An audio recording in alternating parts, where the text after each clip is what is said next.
해당 팀원분들께서 어떤 부분에 대해서 동기부여를 받는지, 다발적으로 많은 분들에게 동기부여를 시키고 싶을 때는 다양한 부분에 대해서 터치를 해가지고 동기부여 해주는 게 중요할 것 같고, 1대1로 만날 때는 그분이 어떤 부분에 대해서 동기부여를 받는지 파악을 해서 그 부분에 대해서 이야기를 해주면 된다고 생각을 합니다. 구독자 여러분 안녕하세요, 이관영입니다. 오늘은 중간관리자로 성공하기 위한 8가지 중에서 7번째인 동기부여에 관해서 말씀드리려고 합니다. 동기부여, 정말 많은 분들이 그 단어도 알고 계시고, 한때 유튜브에서도 이 동기부여 영상 이런 것들도 정말 유행을 했었잖아요. 저도 또 그런 곳에 출연을 해가지고 저의 스토리를 가지고 동기부여 영상도 만들어진 게 있고 한 만큼 동기부여라는 게 정말 중요한데요. 시간이 지나서 흐르고 보니 동기부여라는 게 마냥 그런 영상들만 본다고 동기부여가 되는 건 아니라고 생각합니다. 물론 그 영상을 보고 순간적으로 불이 지펴져서 어느 정도는 할 수 있지만 지속적으로 되는 거는 어렵다고 생각이 들거든요. 중간관리자분들께서 어떤 동기부여를 주어야 하냐, 사실 여러 가지 다양한 게 필요하다고 생각을 합니다. 우선 첫 번째로 팀원분들이 동기부여 받는 게 어떤 부분인지 파악을 해야 된다고 생각을 합니다. 예를 들어 어떤 분은 급여 부분에서 동기부여를 받으실 수도 있고, 또 어떤 분은 조직에 대한 문화에 대해서 받을 수도 있고, 다른 분은 영업을 사업적으로 하는 부분에 대해서 동기부여를 받으실 수도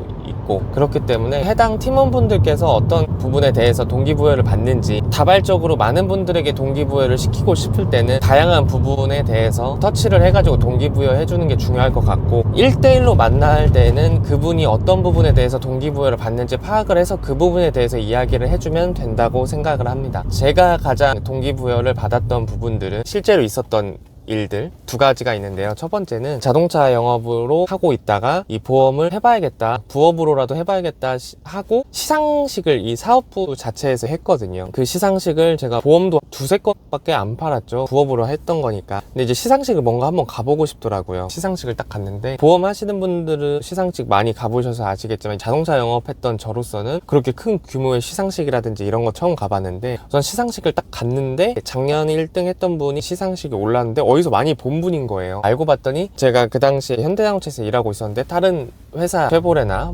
르노 다른 회사에서 저랑 약간 안면이 있으셨던 과장님이 1등으로 나오시는 거예요. 그 과장님께서 잡채인지를 하신 거죠. 자동차 영업을 하시다가 보험으로 해야겠다 하고 보험 영업을 도전해서 한 1-2년 정도 만에 사업부 전체 한 150분 정도 되거든요. 그분 중에서 1등을 하셔가지고 상을 받으시는 걸 보고 제가 좀 그때 동기부여가 확 됐거든요. 아, 저렇게 할 수 있구나. 자동차 영업 하셨던 분도 잘 할 수 있구나. 그분의 소득도 이렇게 제가 어렴풋이나마 들었는데 제가 상상했던 소득의 이상이었어가지고, 아, 그런 부분에서 또 동기부여를 받았고, 두 번째는 지금 프라임에셋이라는 회사에서 일하고 있고, 프라임에셋 안에서 베이직 사업부라는 곳에 소속이 돼서 일을 하고 있는데, 저희 사업부에 대표님이 계세요. 본부장님께 제가 동기부여를 정말 많이 받았는데, 나이도 있으시고 여성분이시고 하시지만 아직까지도 영업도 정말 열심히 하시고, 앞에서 모범이 되시는 그런 모습들을 보면서 고객분들하고도 정말 오랫동안 끈끈하게 관리를 하시면서 영업적으로도 잘 너무 하시고 조직 관리도 너무 잘 하시고, 그런 부분들에 좀 동기부여를 많이 받았던 것 같습니다. 저도 좀 그렇게 해야겠다라는 생각도 들고, 이 일은 좀 장기적으로 할 수 있구나, 나이가 있더라도 계속 할 수 있는 일이고, 내가 얼마든지 좀 공부하고 지식을 쌓고 하려는 의지만 있으면 충분히 할 수 있구나 라는 것을 좀 또 느꼈고, 제가 그 이관DB라는 것을 받아가지고 갔는데 본부장님께서 동행을 해주셨어요. 정말 바쁘신데. 그 부분에 대해서 이제 감사함을 넘어서 약간 동기부여도 좀 받았던 것 같아요. 그런 부분들에 대한 경험이 있으니까 저도 일을 하면서도 힘들더라도 다시 한번 되새김질을 하면서 힘을 얻고 동기부여가 돼서 일을 할 수 있었던 것 같습니다. 그래서 중간관리자로 성공하기 위한 8가지 중에서 7번째 동기부여에 대해서 말씀드렸는데, 동기부여는 개인적으로 하실 때는 팀원분들한테 맞는 동기부여 를 어떤 건지 파악을 해서 그 부분에 대해서 이야기를 계속 해줘야지, 예를 들어서 이 팀원분은 나는 조직 관리에 대한 영업 같은 것도 너무 많이 했어가지고 돈도 어느 정도 있으세요. 근데 어떤 자기의 조직을 꾸리고 싶어하는 분인데 이분한테 계속 급여 얘기를 하거나 아니면 동기부여 영상 보여주거나 하면은 안 들어가거든요. 그런 점에 좀 중요하지 않을까. 그리고 가장 먼저 이 중간관리자인 분들께서 모범이 되시는 부분이 제일 동기부여가 되지 않을까 싶습니다. 오늘 영상 좋으셨다면 구독과 좋아요 부탁드리겠습니다. 감사합니다.